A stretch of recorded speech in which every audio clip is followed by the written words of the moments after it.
साथियों नमस्कार, good morning, and I welcome all of you in this new learning named Learning of Ananda 2.0। 2024 में भारतीय जीवन बीमा निगम ने आनंदा 2.0 की लॉन्चिंग ऑफिशियली कर दी गई है। अब तक जितने भी एडवाइजर्स थे, आप लोग ऑफलाइन माध्यम से काम करते थे और ऑनलाइन माध्यम से जो काम किया जाता था उसमें आप लोगों को कई परेशानियां आ रही थी आनंदा 1.0 के अंदर।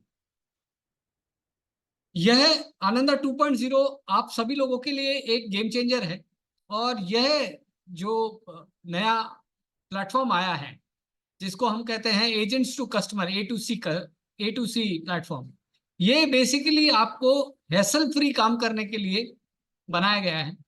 और एक छोटा सा वीडियो मैं आप लोगों के साथ कुछ टाइम में शेयर करने वाला हूं कि आनंदा 2.0 किस तरीके से किया जा सकता है।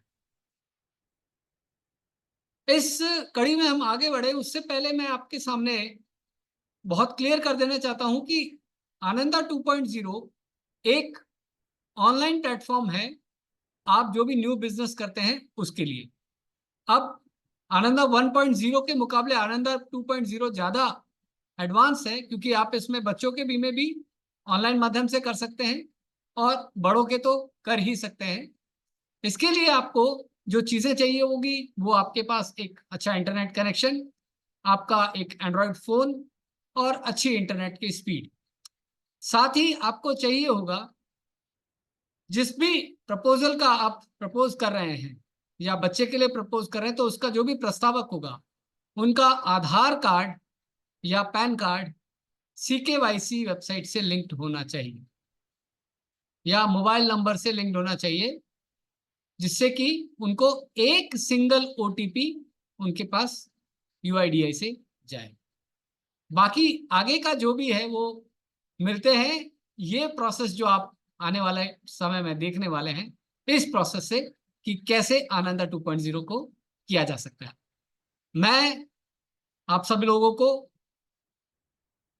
आनंदा 2.0 को इस्तेमाल करने के लिए और अपने काम को कहीं पे भी बैठ के, भले आप छुट्टी के दिन हो, कहीं अपने घर से दूर है, ऑफिस से दूर है, आप ऐसी जगह पे हैं जहां आपके पास फॉर्म उपलब्ध नहीं है, सब जगह पे आप आनंदा 2.0 को यूज कर सकते हैं और अपना काम कर सकते हैं। अक्टूबर 2024 से अभी तक जो जानकारी मिल रही है कि LIC टोटली पेपरलेस होने के लिए काम कर रही है। तो आप लोगों को भी आने वाले समय में यदि जब काम करने लगेंगे तो अक्टूबर के बाद में आपको पूरी तरह से आनंदा 2.0 पे निर्भर होना पड़ेगा और पेपरलेस वर्क पे आना पड़ेगा। तो I hope that this video will find you something good, something excited, and you will learn something. So keep learning with Gotwal e-learning. Thank you, and please move on to this video. Thank you.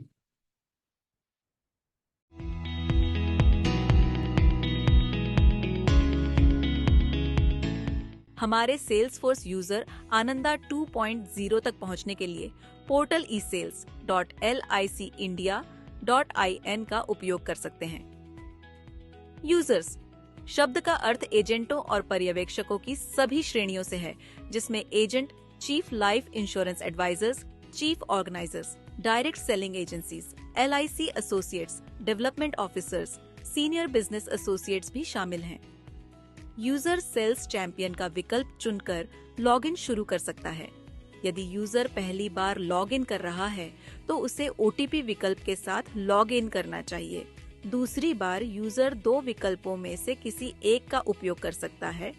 OTP के साथ login करें या user ID के साथ login करें। Landing page. सफलतापूर्वक login करने के बाद यूजर को प्लान सिलेक्शन पृष्ठ और डैशबोर्ड दिखाई देगा, जहां वह प्लान का सिलेक्शन कर सकता है और पॉलिसी जारी करने की प्रक्रिया जारी रख सकता है। Basic proposal details. प्लान के सिलेक्शन के बाद यूजर को मूल बेसिक प्रपोजल डिटेल्स भरना होगा और फिर क्वोट विवरण पृष्ठ पर आगे बढ़ें।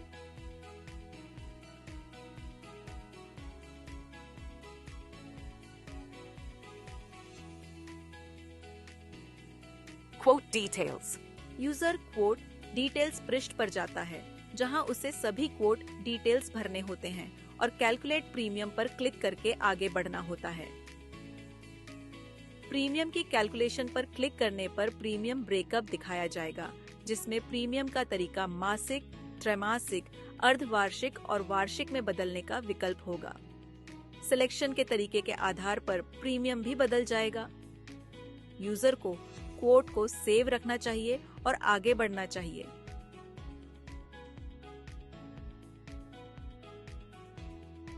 यहाँ उपयोगकर्ता बेनिफिट इलस्ट्रेशन डाउनलोड कर सकता है।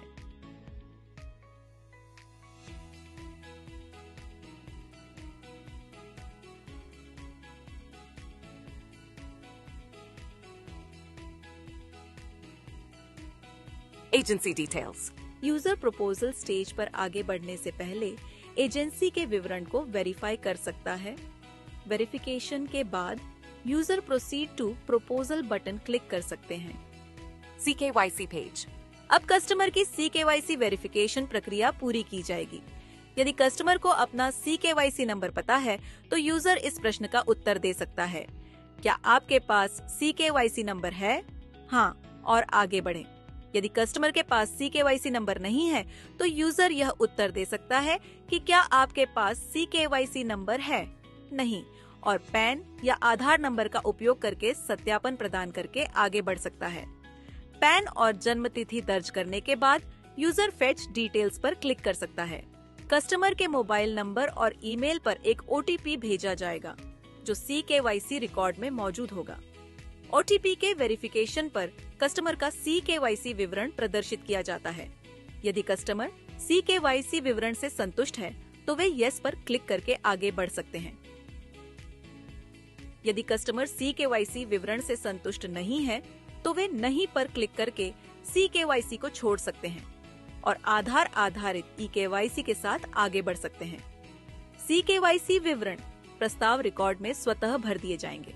यदि CKYC विवरण प्राप्त नहीं होता है या कस्टमर के लिए CKYC रिकॉर्ड मौजूद नहीं है तो मॉड्यूल आधार आधारित eKYC के साथ आगे बढ़ेगा। 12 वर्ष तक की एज वाले माइनर्स के लिए CKYC या eKYC वैकल्पिक है और यूजर अगले चरण के लिए आगे बढ़ें पर क्लिक कर सकता है। यदि माइनर के पास आधार या CKYC नहीं है तो KYC के लिए निम्नलिखित दस्तावेज अपलोड करने होंगे। माइनर की हाल की तस्वीर। यदि माइनर की एज 5 वर्ष से कम है तो नगरपालिका का जन्म प्रमाण पत्र। यदि माइनर की एज 5 वर्ष या उससे अधिक है तो जन्म तिथि सहित स्कूल प्रमाण पत्र। डॉक्यूमेंट्स को डॉक्यूमेंट्स अपलोड अनुभाग में अपलोड करना होगा। Proposal filling page. उपयोगकर्ता प्रस्ताव प्रपत्र में विवरण दर्ज करना शुरू कर सकता है। लाल सितारा या तारांकन चिन्ह से चिन्हित सभी अनिवार्य फील्ड या प्रश्नों को भरना अनिवार्य है। यदि उपयोगकर्ता किसी भी अनिवार्य फील्ड को भरना भूल जाता है तो मॉड्यूल आगे बढ़ने की अनुमति नहीं देगा। यदि बीमित व्यक्ति और प्रस्तावक अलग अलग व्यक्ति हों तो दोनों के लिए प्रस्ताव विवरण भरना होगा।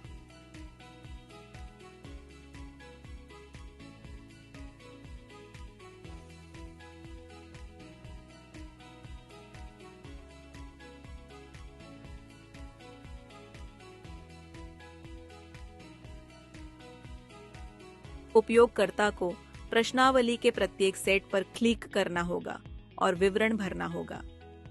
प्रत्येक प्रश्नावली पर एक टिक मार्क दिखाई देगा जो पुष्टि करेगा कि प्रश्नावली भर दी गई है।